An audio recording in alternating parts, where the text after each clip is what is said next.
What's going on, everyone? It's Adam and Craig with Grandstand Golf. In this show, we're talking round 4 DFS Showdown targets for the 2021 Sentry Tournament of Champions. Craig, since last night, it looks like you got robbed. What happened over there? Your sign's all sideways. Oh no! Where's all your stuff, man? Just rearranging things in the office here. So it's temporary. Things have been turned on its side a bit, but we'll work through it. We'll work through it. It looks cold over there with that toque, but that's a whole. Listen, I've been outside all day. I've got a fat lip from a puppy who's jerking its head around. So it's been a long day. Colts lost. There's just so many. I'm gonna have a little pity party for myself. Stuff is happening. Okay, let's get to golf. We had a good day on the course again. Saturday Showdown treated us well. Sergio, the birthday boy, did it for me. Yeah, and honestly, it looked for a while today like scores were not going to be that great, and then it just seemed like, especially with some of these later groups, it just kept stacking them up, especially on the back nine.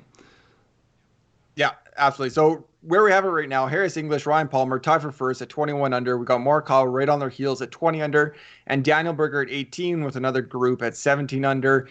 I'm guessing, Craig, do you think the winner's in that kind of group of 4 there? I think likely. I don't see Harris English.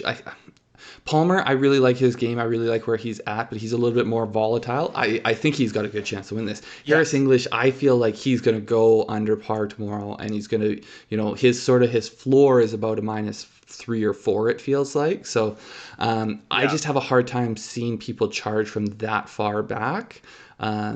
So yeah, I think you could go wire to wire. That doesn't necessarily mean you need to have that in your showdown. You could still get people who put up great scores from elsewhere.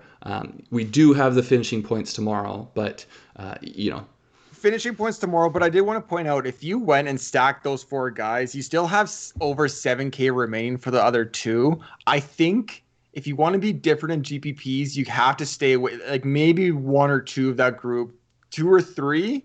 I don't know. I think I want to go elsewhere. If the scoring is that low, we'll talk about the weather in a second. But if the scoring is that low, you can get a guy that shoots 7 under from position 30 and score more points. I don't mind just putting 3 in. I mean, I think if you have all 4, you need to then leave tons of money on the table because everyone's going to be in the same situation. But I don't mind having 3 of those 4. Yeah. Okay, so I think it is going to play a little bit tougher. We've seen it there, 3, 4.7, 4. But tomorrow, looking at the weather, Craig, the wind's picking up. I mean, this is what we expect in Hawaii at Kapalua. 24 gusts around 2 p.m. Looks like for most of the afternoon. Leaders go off right around 11 o'clock local. So the guys off early do get a little bit of advantage. But I think scoring's going to be a little bit tougher out there. So I think are you sure it's 11 o'clock local? Because today it was I thought it was almost noon that or like it was I thought it was about 9:30 that the first tee times were going. So I thought they were pushing a little bit later into the day than 11. I have first tee times at 7:30 and last at 10:50 here. Okay, and that's in Hawaii. Yeah. I think so. I'm not in Hawaii, so I figure it would be for the guys in Hawaii. Okay, so yeah. Anything with that weather, again, like I think it's gonna play a little bit tougher. My strategy is gonna be a little bit different. But well, I mean, I think it lends credence to the idea you can get away from the top guys because they're going to be facing the hardest conditions out there. Yeah, absolutely. Okay, let's jump into it. 4 picks again from us today. It's limited field, so we're just going to do 4. Our favorite 2. I'll go right into mine. For round 4, I'm looking at Webb Simpson, 8,500. He's gone 70, 67, 69. He's 13 under. Kind of a psycho scorecard over 3 days. 18 birdies, an eagle, 5 bogeys, a double bogey. But where he's at 8,500, I just got to slow down. That is not. I mean, 3 days. That's a pretty mundane scorecard. We can't just go calling anything a psycho scorecard these days. I mean, there's not that many bogeys out there. Give me a break. Okay. For Webb, I don't know. It seems a little bit psycho. But so right above him, he has Berger and Palmer. Right below him, he has Neiman. So I think he's in this gap where people are going to go either above or below, and Webb is going to be a sneaky play at 8,500. What he's done so far, so through 3 rounds. He's first in strokes gained approach, plus 2.17 through 3 rounds. That's his average. He's ranked 13th in the field in DraftKings pricing at 8,500. He's ranked 8th in the world in golf. And we don't even have all the golfers here. So it just seems like a pure value play. If you look at his last 2 years on the PGA Tour, he's ranked in the top 3. I think he's first and third in round 4 scoring. So, I mean, we've talked about it with the fatigue of walking around this course, coming back. If you have good round 4 scoring, that means you can usually sustain for a while. I just like, he's a sneaky value play at 8,500. Webb Simpson. Yeah, I think he's going to go overlooked. Well, see, the problem is I feel like Webb Simpson at 8,500 is not super sneaky. Like, I think he is, just if people are going to look at the scores. But, like, I mean, typically, if you see Webb Simpson at 8,500, plug it in. And so, like, I see the value as much as anything in that, if you want to minus 13, he can play his way into the top 10. He can get some finishing points. Oh, absolutely. So to me, he's a top 10 golfer. I think you get him at a good price. I just like a lot about the play. Yeah, exactly. My first one here, speaking of one of the guys you were just saying how much you didn't want to play them, Daniel Berger. That's not what I say, but go ahead. Daniel Berger, 8,600.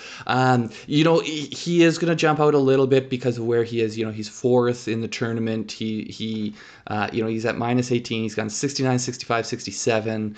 He will, I think, attract some ownership. I just am very impressed by what we've seen from him. 20 birdies, 2 bogeys. Those 2 bogeys were in the first round. He hasn't had a bogey since then. You look at how he's doing it statistically, it's exactly what you want to see. He's gaining 2 strokes, ball striking, and he's about even putting in short game. So it's not like he's slashing it around there and he's saving strokes with big putts or things like that you can't really rely on. He's just kind of going through the motions and taking what the course gives him and making good scores along the way. I love Berger. I've already made a lot of money on Berger this tournament.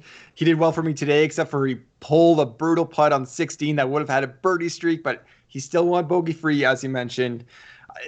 I really like Berger. He's going to make it into some of my lineups. I think he will be popular. That's the only reason I don't like him, but every other box is getting. Yeah, the other thing, I don't take any away from him if it does play tougher for the leaders.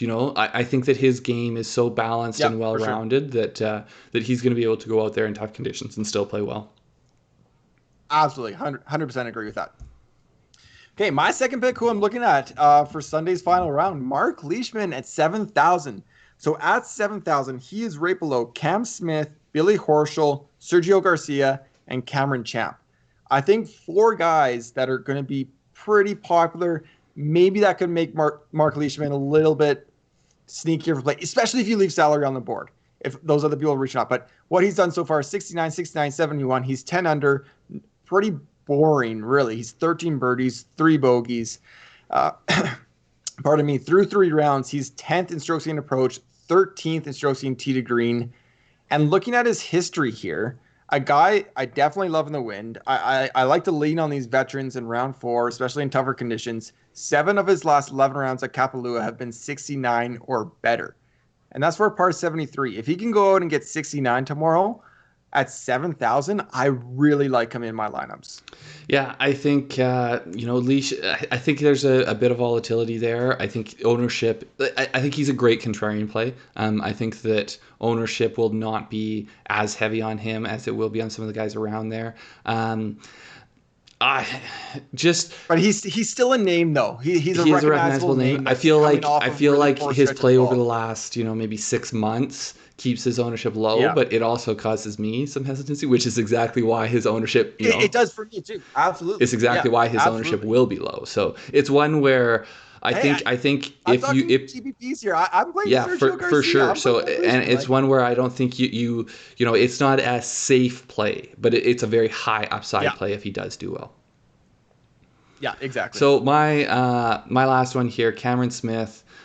Comes in 7,400. Like you said, he was another. Again, you're just ragging on my picks, saying that they're the guys that are clearly the ones who should get taken. So I'm saying they're good. okay. I'm saying they're good. He's got 70, 70, 66. He's minus 13, 18 birdies, 3 bogeys, 1 double. If you do want to take a look at a pretty entertaining shot tracker hole, go look at first round for him, 15th hole.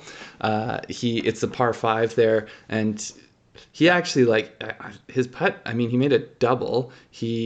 His putt was he one putted the green, so I think you can get some idea of how much he slashed it all over that hole. But yeah, it's a pretty good one. But he struggled in round 1 with his ball striking. He's turned around his driver in round 2, and then both his driver and approach were good in round 3, and it really just all came together. First year at this course, so I think that. We were talking about this going into the week, that this is the kind of one where you might want to have someone who has had more experience. He did win in Hawaii last year at the Sony, so I liked him going into the week just because, I like guys. If he's played in the area, he's an Aussie, just roll the dice. Aussie. I was just going to say the Aussie thing with Marc Leishman as well. You got to love those Aussies in the wind, in Hawaii. Just those tropical greens, But he's putting well, as expected. He's a great putter. He has done that. He did have his second round. He struggled a little bit with the putter, but he's had 2 really good putting rounds. So I just think, his ownership may be a little bit high, but I think he has the potential to go out there and, he was minus 7 today. He could be the low scorer again or close to it tomorrow. And it may be skewing me a bit. I've got him as my one and done this week. So I was just going to say, it's a little bit of a homer pick. He is your one and done. I sent you a text, I think 3/4 of the way through his round. I'm like, hey man, Cam Smith is heating up for you right now. Yeah, to me, he's streaky. And if he streaks in the right direction tomorrow, it could be a great showdown play. Yeah, I like him. I would leave salary on the board if you're playing guys like Berger and Smith, or be contrarian somewhere else. But I like where his game's at. He obviously showed well at the Masters, has won in Hawaii. It looks good. Yeah, he also is right next to Horschel. So, and Horschel, I want to say, is at 16 under. So that should attract ownership. So, I expect Smith, Horschel, and Garcia to all have ownership. So it's not like, sometimes you get only one player in a range that is the clear one that everyone's going to play. It's not quite that. Sure. I think it will spread out a bit there. Yeah, absolutely. Thank you, everybody, for watching. If you got in the green again on Saturday, make sure to make sure to comment. Let us know how you did it. We really love when our Grandstand Golf gang gets in that green. And if you haven't already, please subscribe. Really does mean a lot for us. Anything else out there, Craig? Good luck, guys. We'll see you next time. Yeah, take care.